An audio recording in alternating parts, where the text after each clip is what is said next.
ब्रह्मा, विष्णु और महेश, ये तीनों त्रिलोकी के बड़े देवता कहलाते हैं। माता अनुसुईया ने इन तीनों देवताओं को अपने पतिव्रत धर्म के शक्ति से 6-6 महीने के लिए बालक बना दिए थे। एक बार सावित्री, लक्ष्मी और पार्वती माता तीनों को ही बड़ा घमंड हो गया और घमंड हुआ कि हमसे बड़ा कोई पतिव्रता नहीं है। दुनिया में हमसे बड़ा कोई पतिव्रता नहीं है। लक्ष्मी कहती थी, है कोई मेरे समान जो अपने पति के निष्काम भाव से पांव दबाती हो? भगवान ने कहा कि अभिमान अच्छा नहीं है, अभिमान मत करो। नारद जी ने बुलाया, भगवान ने नारद जी को बुलाया और प्रेरणा दी कि इन तीनों के अभिमान को समाप्त करने के लिए कोई तरीका ढूंढो। एक दिन नारद जी वैकुंठ में आए और भगवान विष्णु उस समय बगीचे में टहल रहे थे। नारद जी को देखा, प्रणाम किया और कुशल से पूछा। लक्ष्मी जी उस समय अंदर थी। नारद जी अंदर आए और लक्ष्मी जी ने नारद जी को प्रणाम किया और आदर सत्कार से आसन दिया, लेकिन नारद जी बैठने के लिए इनकार कर दिए, मना कर दिए, मैं नहीं बैठूंगा, आज समय नहीं है। लक्ष्मी जी को बोले कि आप प्रसाद लीजिए,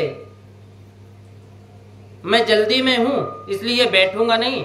ऐसा लक्ष्मी जी ने कहा, ऐसा क्या जल्दी है महाराज? बोले देवी, आज कल मैंने एक नियम ले रखा है, एक संकल्प ले रखा है। बोले क्या? कि जब तक मैं माता अनुसुईया की आरती ना कर लूं तब तक अन्य कोई काम नहीं करता। सर्वप्रथम मैं उनकी पूजा अर्चना और वंदन करता हूं। आज इधर से जा रहा था, मन में आया कि आपको उस महासती अनुसुईया के हाथ का प्रसाद देता जाऊं। नारद जी के मुख से अनुसुईया माता की महानता सुनकर लक्ष्मी जी ने पूछा कि महाराज, ये अनुसुईया कौन है? क्या वह मुझसे भी बढ़कर पतिव्रता है? लक्ष्मी जी, नारद जी थोड़ी मुस्कुराए और कहा कि देवी, पतिव्रता तो तुम भी हो, लेकिन माता अनुसुईया का पतिव्रता धर्म सूर्य के समान तेजस्वी है। जुगनू और सूर्य के का आपस में क्या मुकाबला? इतना कहकर नारद जी तो चले गए, लेकिन लक्ष्मी जी को यह बात सहन नहीं हुआ, तो शीघ्रता से भगवान के पास आई और पूछने लगी, महाराज अनुसुईया कौन है? अनुसुईया का नाम सुनते ही भगवान भी हाथ जोड़कर बोले कि ओ माता अनुसुईया की जय हो। अनुसुईया का नाम सुनते ही भगवान हाथ जोड़ लिए। यह सुनकर लक्ष्मी जी आवेश में आ गई और बोली, महाराज आप उसकी जय क्यों बोल रहे हो?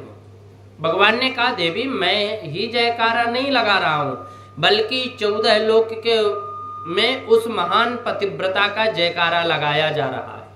ऐसा सुनकर वह भी मचल उठी। यह हर प्राणी की कमजोरी होती है कि दूसरों की प्रशंसा को सुनकर मत्सर भाव, जलनशीलता प्रारंभ हो जाती है। अपने पति के मुख से किसी दूसरी नारी की प्रशंसा कौन सुन सकता है? लक्ष्मी जी ने पूछा, भगवान ये वह मुझसे भी महान पतिव्रता है? भगवान बोले, देवी तुम्हारा पतिव्रत धर्म तो 0 पावर का है और उसका पतिव्रत धर्म 1000 पावर बल्ब के समान है। कहां तुम और कहां वह? लक्ष्मी जी ने कहा, भगवान मैं ऐसा नहीं मान सकती, आप केवल मुझे चिढ़ाने के लिए कह रहे हैं। जाओ और आप उस देवी की परीक्षा लो। भगवान बोले, देवी तपस्वी का परीक्षा ले सकता हूँ, ज्ञानी की परीक्षा ले सकता हूँ, ध्यानी की परीक्षा ले सकता हूँ, दानी की परीक्षा ले सकता हूँ, परंतु पतिव्रता नारी की परीक्षा मैं नहीं ले सकता। बोले क्यों? बोले गलती से एक बार वृंदा की परीक्षा ली थी तो पत्थर बनना पड़ा था। बोले कैसे? हे पतिदेव, मुझे विस्तार से बताइए कि ये वृंदा कौन है। बोले जलंधर नाम का एक राक्षस था, उसकी पत्नी का नाम वृंदा था। वह पतिव्रता थी। जब देवता और दानवों का युद्ध होता था तो हमेशा जलंधर ही जीतता था और देवता हार जाते थे। उसके पतिव्रत धर्म में इतनी बड़ी शक्ति थी कि देवता उसको हरा ही नहीं सकते थे। देवता परेशान होकर मेरे पास आए और कहने लगे, महाराज यदि ऐसा ही रहेगा तो एक दिन स्वर्ग में भी दानवों का राज्य हो जाएगा। मैंने कहा जब तक उसके घर में उसकी पत्नी वृंदा का कोई पतिव्रत धर्म भंग नहीं करेगा तब तक जलंधर को कोई नहीं हरा सकता। सभी ने कहा, महाराज यह दुष्कर्म कार्य है, दुष्कर कार्य आपके सिवाय कोई नहीं कर सकता। मैंने नकली जलंधर का रूप धारण किया और दिन में दरवाजा खटखटाया और कहा, देवी दरवाजा खोलो, मैं आ गया हूं। वृंदा का यह नियम था कि जब पति बाहर घर से जाए तो दरवाजा को अंदर से बंद करके परमात्मा के नाम का तल्लीन चिंतन में लगी रहती थी और अपने पति के जीत की याचना किया करते थे। यही कारण था कि जलंधर की हमेशा विजय होती थी।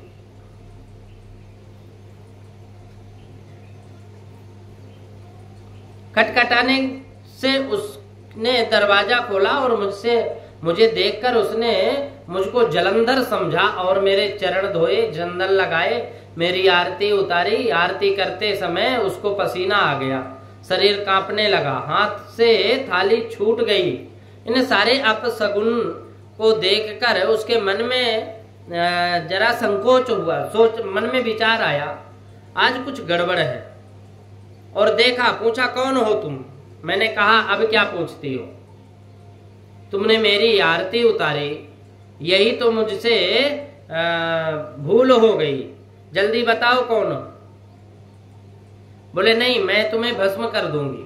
बताना पड़ेगा, नहीं तो मैं भस्म कर दूंगी। ऐसा कहा तो नकली जलंधर गायब हो गए और मैं वहां प्रकट हो गया। भगवान कहते हैं कि मैं वहां प्रकट हो गया। उस वृंदा ने जल में हाथ ले लिया और मुझ पर छिड़कते हुए कहा कि हे विष्णु, एक अबला का पतिव्रत धर्म भंग करवा कर तुमने उसका पति मरवा दिया। आप पूजा के लायक नहीं हो, पत्थर बन जाओ। मैं भी कहा, तुम एक पतिव्रत पति को बचाने के लिए उस राक्षस पति से कितनों को मरवा दिया। तो तुम भी स्त्री के लायक नहीं, तुम जड़ बन जाओ। वह तुलसी बन गई और मैं शालिग्राम। लक्ष्मी जी ने कहा कि महाराज आपको अनुसुईया की परीक्षा लेनी होगी, चाहे कुछ भी बनना पड़े। एक बात बताऊं, 4 प्रकार के हट होते। एक राज हट, योगी हट, बाल हट और स्त्री हट, त्रिया हट जिसे कहते हैं। आखिर महादेव, विष्णु भगवान और ब्रह्मा जी तीनों अपनी अपनी पत्नी के हट के कारण उन्होंने साधु का वेश धारण करके माता अनुसुईया की परीक्षा लेने के लिए पहुंच गए। चित्रकूट में गंगा जी के तट पर सती अनुसुईया का आश्रम, और वहां पहुंचकर उन्होंने अलग जगाया, अलख निरंजन भिक्षाम देहि भगवती। माता ने जब सुना तो भिक्षा लेकर आई और देखा 3 साधु एक साथ में मेरे दरवाजे पर आए हैं। धन्य धन्य हो गई मैं और खुशी से नाचने लगी, गाने लगी, आज मेरे भाग्य जागे संत आए पावना। महाराज भिक्षा लीजिए। तीनों ने कहा, देवी हम अन्न नहीं खाते, केवल दूध पीते। 3 प्रकार के संत होते हैं। अन्नाहारी जो भोजन करते, एक फलाहारी जो फल खा के रहते, और एक दुग्धाहारी जो दूध पीकर ही रहते। तो अनुसुईया जी ने विनम्र शब्दों से कहा, महाराज अंदर पधारिए। तीनों संत अंदर गए। माता ने आसन पर बैठाया, चरणों में प्रणाम किया और अंदर आई। बोले अंदर गई और 3 कटोरी में दूध डालकर ले आई और कहा कि लीजिए महाराज दूध पीजिए। तीनों ने दूध के कटोरे लेने से इनकार कर दिया और कहा माता हम ऐसे दूध नहीं पीते। यदि कोई देवी हमें अपनी गोद में लेकर छाती से लगाकर स्तनपान करवाती है ना तो हम दूध पीते हैं, अन्यथा नहीं पीते। ध्यान लगा कर देखा तो ये संत होकर ऐसा क्यों कह रहे हैं?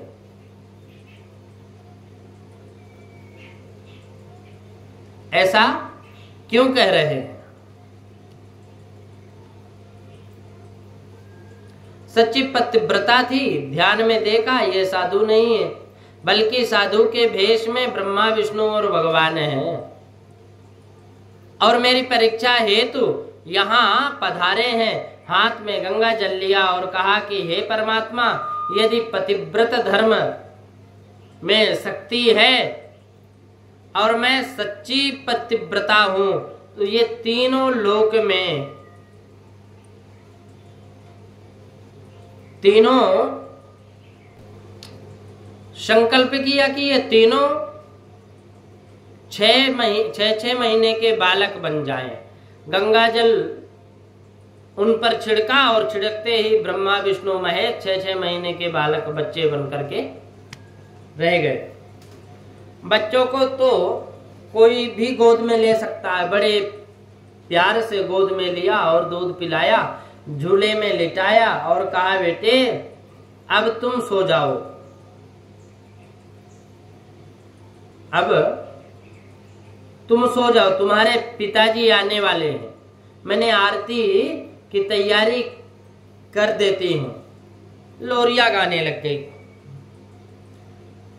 जो प्रचलित है कि झूल रहे 3 देव बन कर के लालना, माता अनसुईया जी ने डाल दियो पालना। माता अनसुईया जी ने डाल दिया पालना, झूल रहे 3 देव बन कर के लालना। तीनों बच्चे पालने में झूल रहे हैं। शिव शंकर रोने लग गए। ब्रह्मा जी शिव से कह रहे हैं कि रो मत, अभी तो बच्चा ही बनाया है, अब रोगे तो मक्खी भी बनना पड़ेगा, अतः चुपचाप लेटे रहो। रोने की आवाज सुनकर माता जी दौड़ी आई, शिव जी को गोद में उठाया, दूध पिलाया और माथा चूमा और कहा बेटा रो मत, यहाँ रोने का क्या काम है। इतने में अत्रि ऋषि भी गंगा स्नान करके आ गए। बोले देवी ये 3 बालक किसके हैं, यहाँ कैसे आए? अनुसुईया जी ने कहा पतिदेव परमात्मा जब देता है ना तो छप्पर फाड़ करके देता है, और बच्चों के बिना घर सूना पड़ा था, आज उसने सुन ली और आज 3 बच्चों को एक साथ हमारे घर भेजा है। पूछा कि आए कहां से हैं? अनुसुईया ने अद्योपांत कथा कह सुनाई। सुनकर ऋषि ने कहा कि धन्य हो देवी, आने वाला इतिहास तुम्हें याद रखेगा कि तीनों बच्चे अनुसुईया के यहाँ खेल रहे हैं।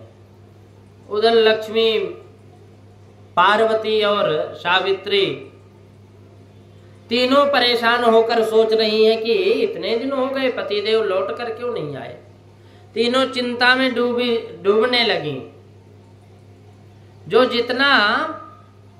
जिसका जितना अधिक प्रिय होता है ना उसको उतनी ही अधिक चिंता होती है। तीनों को ऐसा लगता है मानो समय रुक गया। आखिर तीनों ही सब अपने अपने पति को खोजने के लिए घर से निकल पड़े और घर से निकली तीनों वहां ढूंढने के लिए।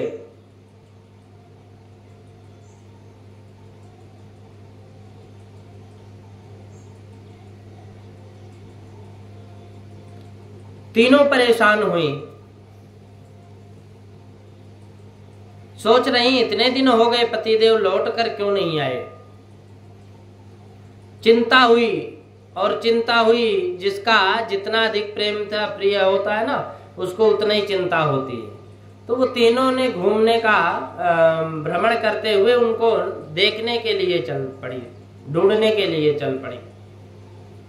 बद्री नारायण, कैलाश पर्वत, ऋषिकेश, हरिद्वार, मथुरा, वृंदावन, प्रयाग, काशी, जितने भी तीर्थ स्थल थे सभी जगह खोज की, परंतु कुछ भी नहीं पता चला।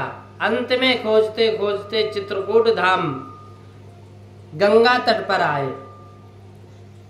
तीनों उदास हैं, चुपचाप एक दूसरे की ओर देख रही हैं, पर बोलने की हिम्मत नहीं थी।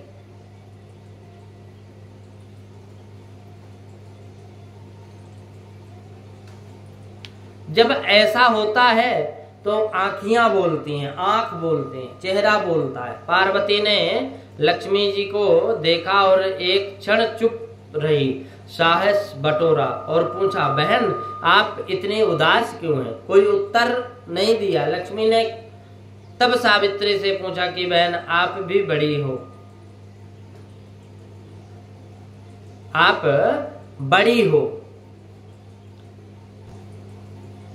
बोले आप भी, सावित्री से पूछा तो बोला बहन आप भी बड़ी उदास नजर आ रही हो, क्या बात है बताइए ना। अपना दुख किसी को बताने से दिल हल्का हो जाता है ना, तो उसे बताने में कोई समस्या का हल निकल ही जाता है, इसलिए बताना चाहिए। तो सावित्री ने कहा कि बहन मुझे तो तुम भी खुश नजर नहीं आ रही हो, तो तुम ही बताओ कि तुम्हारा मुख कमल मुरझाया क्यों है। पार्वती ने कहा कि बहन आप आज अब मैं क्या बताऊं, चाहे इसे कुछ भी समझो, मेरी उदासी का कारण हकीकत मेरे पति देव हैं, जो कई दिनों से घर नहीं आए। मैं उन्हें खोज खोज कर परेशान हूं, पर न जाने वो कहाँ हैं, कहाँ मिलेंगे, कोई समाचार नहीं, वे कहाँ हैं। सुनकर दोनों हंस पड़ी और उनका हंसना देख पार्वती को कुछ अटपटा सा लगा। कहने लगी कि उसमें हंसने की क्या बात है, हंसने की क्या बात है।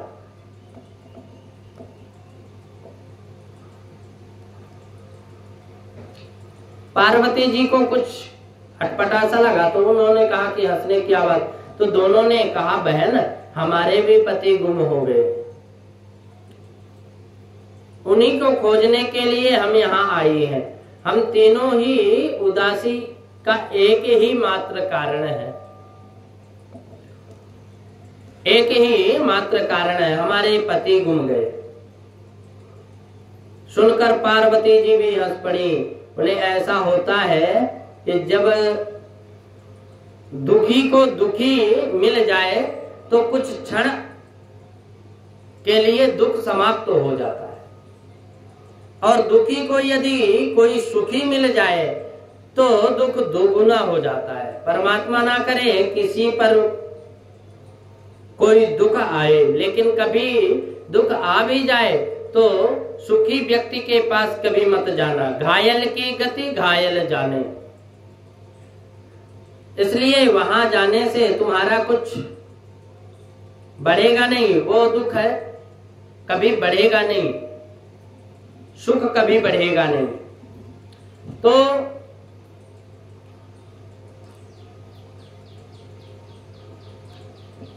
इतने में देखा सामने से नारद जी आ रहे हैं, हाथ में एक बाल्टी लिए हुए हैं। तीनों ने प्रणाम किया। नारद जी बोले महाराज, नारद जी से पूछा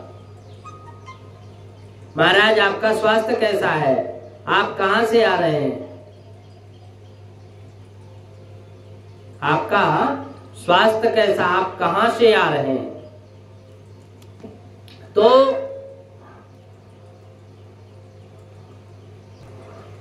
नारद जी ने कहा कि बहनों मैं दूर से ही मुझसे बात करो, क्योंकि मैंने व्रत ले रखा है कि मैं माताओं और बहनों से कम बातें करता हूं। अरे वाह, आपने ही तो हमें अनुसुईया के बारे में बता कर हमारे मन में मत्सर भाव जगाया था महाराज, उसी दिन से हमारे पतिदेव ना जाने कहाँ गुम हो गए। हम बहुत परेशान हैं। आपने कहा कि मुझे उनको देखा हो तो कृपा करके बताने का कष्ट करें। तो महाराज नारद जी हंस पड़े और बोले, मैं क्या तुम्हारे पतियों का चौकीदार बना हूं? क्या वो तीनों ही गुम गए हो? तीनों ने कहा कि हाँ महाराज। अरे वाह, बोले बच्चे गुम हो जाते हैं, सोना चांदी गुम हो जाता है, भगवान का भी गुम होने की मन में विचार कौन कर सकता है कि भगवान गुम गए? इसका मतलब कि तुम पति की सेवा ठीक से नहीं की।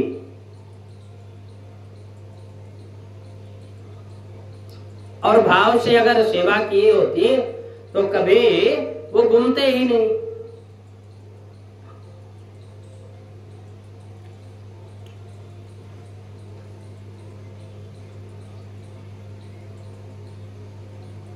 बच्चे गुम हो जाते हैं, सोने चांदी गुम हो जाते हैं, परंतु पहली बार सुन रहा हूं कि पति गुम हो गए। इसका मतलब पति की सेवा ठीक ढंग से नहीं की।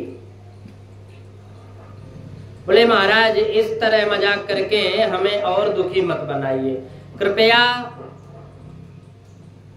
कहीं देखे हो तो हमारा दुख हल्का कर दीजिए। कहीं भी देखे हो तो बताने का कष्ट करें।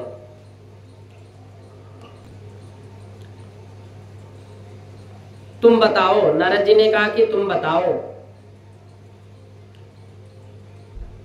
कि तुम बड़ी हो या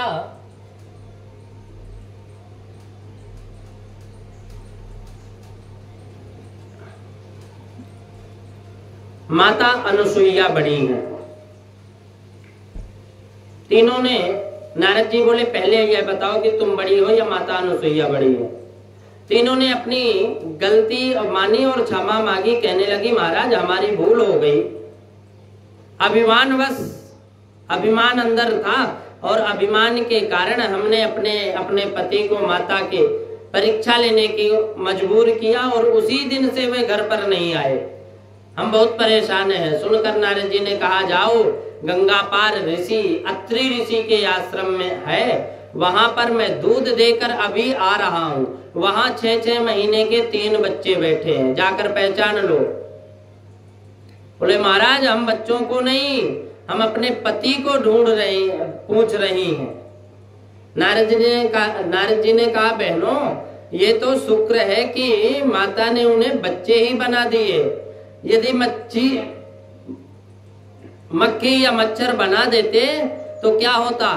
जाओ माँ से माफी मांगो और अपने अपने पति को पहचान लो और लेकर के आ जाओ। बेचारी तीनों आश्रम में आई, बाहर दरवाजा खटखटाया, आवाज लगाई, दरवाजा खोला तो माँ अनुसुईया ने दरवाजा खोला, देखा 3 सुंदर देवियां खड़ी हैं। तीनों ने माँ को प्रणाम किया। माँ अंदर ले आई और कहने लगी कि घर में 3 बच्चे हैं, पालन पोषण में काफी परेशानियां आ रही हैं। भगवान ने अच्छा किया कि तुमको भेज दिया। एक बच्चे को तीनों उठा लो। मुझे भी पाठ पूजा करने के लिए समय नहीं मिलता, तो अब समय मिल जाया करेगा। बेचारी क्या करती, तीनों को कुछ पहचान में नहीं आ रहा था कि मैं क्या करूं, किसको अपना पति मानूं, कौन है मेरे पति। इतने में अत्रि ऋषि आ गए, तीनों को देखकर चकित रह गए। बोले ये 3 देवियां कौन है? अनुसुईया जी ने हंसकर कहा, पतिदेव आप तो बड़े भोले हैं, 21 घंटे माला दुनियादारी समझते ही नहीं।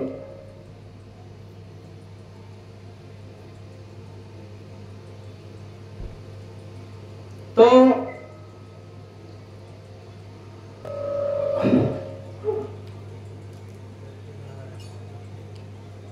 पाठ करने में बोले कि तुम इतने घंटों माला फेरते हो,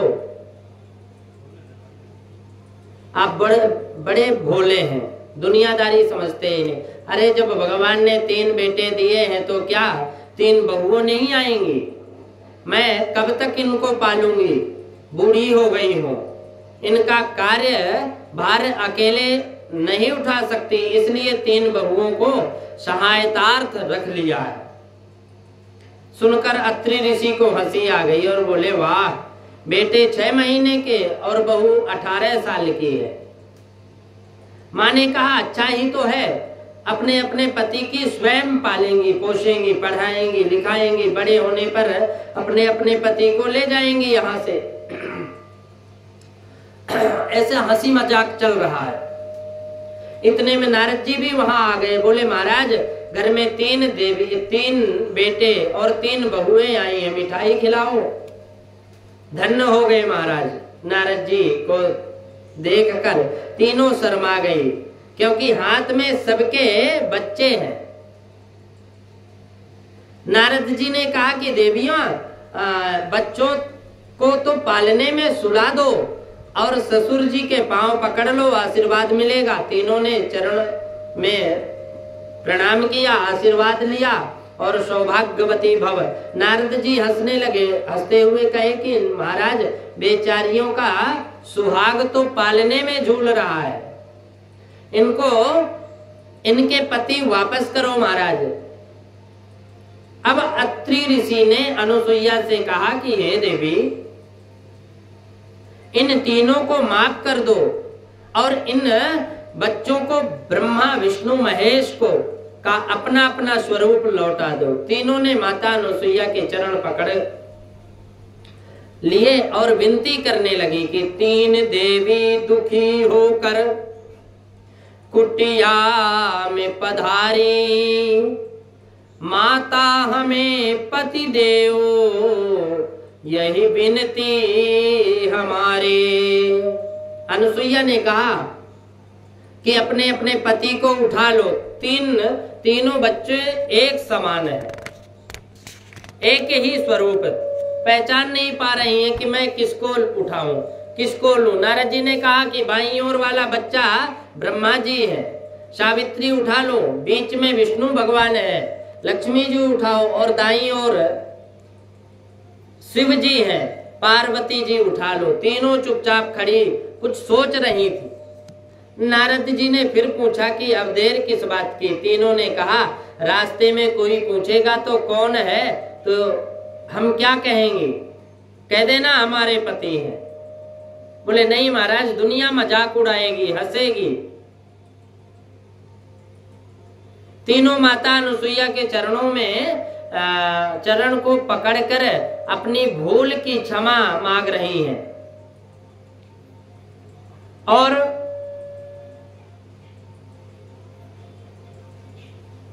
कह रही हैं कि माँ, आज के बाद हम प्रतिज्ञा करते हैं कि किसी भी पतिव्रता स्त्री की हम लोग कभी परीक्षा नहीं लेंगे। हमें अपने पति रूप में वापस करो। अनुसुईया ने गंगा जल लिया और कहा कि हे परमात्मा, यदि मैं सच्ची पतिव्रता हूं तो ये तीनों बच्चे ब्रह्मा विष्णु महेश बन जाएं। जल छिड़कते ही तीनों अपने अपने स्वरूप में आ गए। यह पतिव्रता धर्म की शक्ति का उदाहरण है। माता, एक बार चले जाओ। माता अनुसुईया ने जो किसी से ईर्ष्या नहीं करती, उसी का नाम अनुसुईया है, ना असूया, अर्थात जो किसी से ईर्ष्या न करते। अत्रि अर्थात 3 गुण है, रजोगुण, सतोगुण और तमोगुण। तीनों को परमात्मा के समर्पित कर दो। कभी कभी सतोगुण भी अभिमान आने का निमित्त बन जाता है। तपस्या से अभिमान हो जाता है, मैं कितना बड़ा तपस्वी हूं। मैं कितना बड़ा दानी हूं। अभिमान आ जाता है कि मैं सेवा की अभिमान हो गया। सेवा करना सतोगुण है। यदि मुख से अपनी महिमा का वखान कर दिया तो तमोगुण आ गया। और इसीलिए प्रेमी सज्जनों, हम अपने को परमात्मा के चरणों में समर्पित करके प्रत्येक कार्य को स्वयं को केवल निमित्त माने, करता नहीं, तो अहम भाव से बचे रहोगे।